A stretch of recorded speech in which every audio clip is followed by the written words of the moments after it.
Whatever your opinion is about what happened, this was a traumatic event.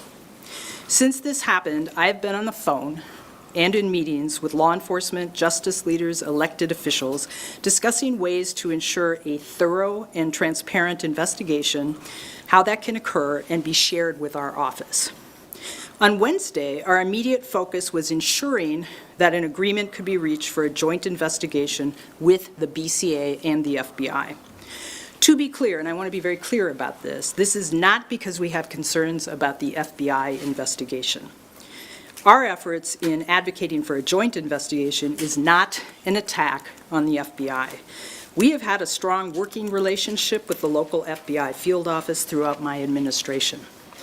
Based on a previous experience with FBI processes, we are concerned that the evidence obtained in an investigation that has only been conducted at the federal level will not be shared with our office for review.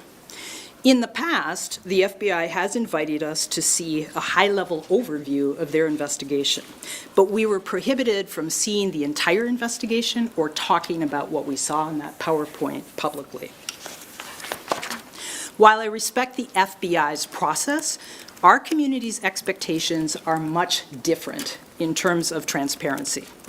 This community expects to understand what the evidence is and the justification for any decision that might be made.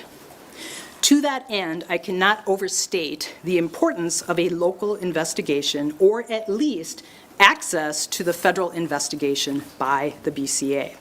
Without it, we will not have the ability to be transparent with our community about the results of the expectation, or, as I said, any decision that might come of the review.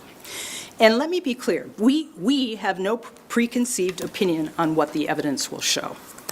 Making a charging or decline decision in an officer-involved case requires us to evaluate the evidence in the context of complicated legal issues.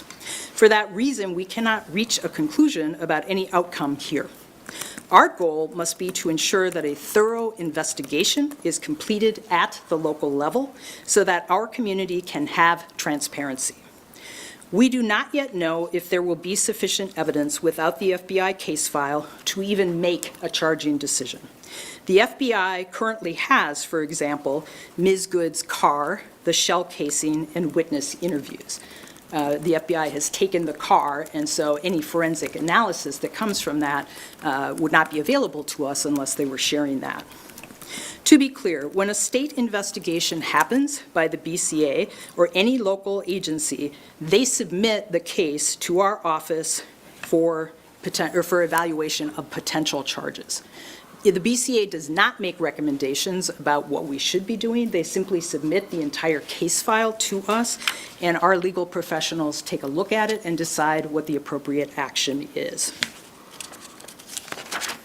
That is the normal process that we've had here since about 2020. Law enforcement investigates, our office reviews to determine if there is enough evidence to even make a decision.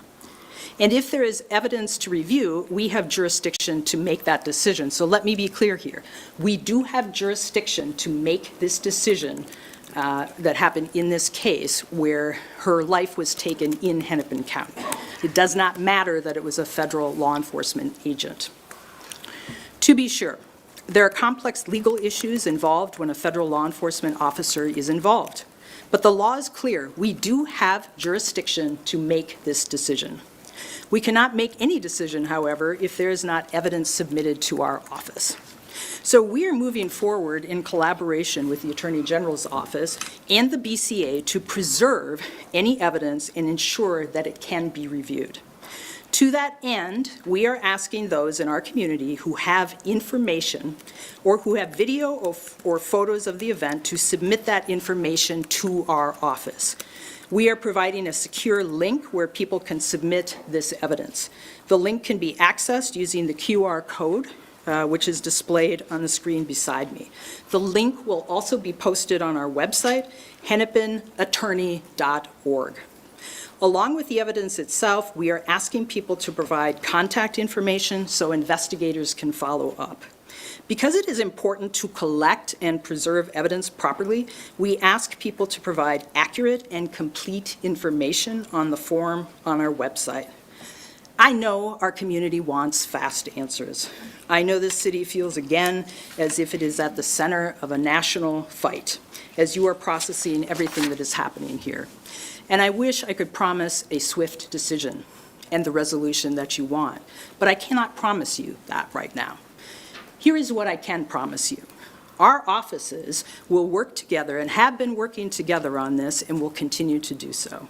We will continue to work around the clock to preserve, gather, and review as much evidence as we possibly can. We will be transparent with you to the degree that we can. We know that there will continue to be many questions. This is an active investigation,